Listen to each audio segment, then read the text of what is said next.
ಹಾವೇರಿ ಅನೈತಿಕ ಸಂಬಂಧ ಶಂಕೆ ಹಿನ್ನೆಲೆ ವ್ಯಕ್ತಿ ಮೇಲೆ ಕಲ್ಲು ಎತ್ತಿ ಹಾಕಿ ಕೊಲೆ. ಚಳಗೇರಿ ಗ್ರಾಮದಲ್ಲಿ ಘಟನೆ.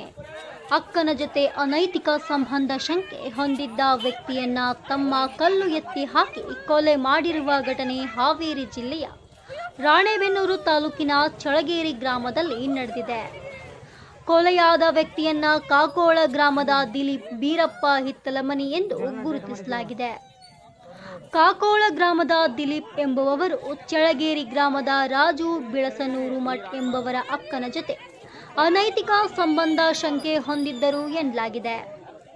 ಈ ಹಿನ್ನೆಲೆ ಇಂದು ಕಾಕೋಳ ಗ್ರಾಮದಿಂದ ಚಳಗೇರಿ ಗ್ರಾಮಕ್ಕೆ ಕೊಲೆಯಾದ ವ್ಯಕ್ತಿ ಆಗಮಿಸಿದ ಎನ್ನಲಾಗಿದೆ.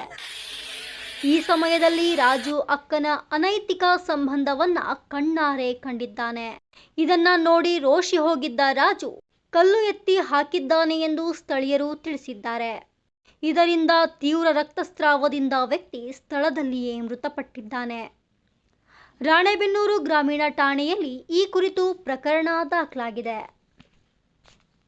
ವಿಶೇಷ ಹಾಗೂ ಪ್ರತಿದಿನದ ಸ್ಥಳೀಯ ಸುದ್ದಿಗಳನ್ನು ವೀಕ್ಷಿಸಲು ನಿಮ್ಮ ನ್ಯೂಸ್ 27 ಹಾವೇರಿ ವಾಹಿನಿಯನ್ನ ತಪ್ಪದೇ ಸಬ್ಸ್ಕ್ರೈಬ್ ಮಾಡಿ, ಶೇರ್ ಮಾಡಿ, ಸಪೋರ್ಟ್ ಮಾಡಿ.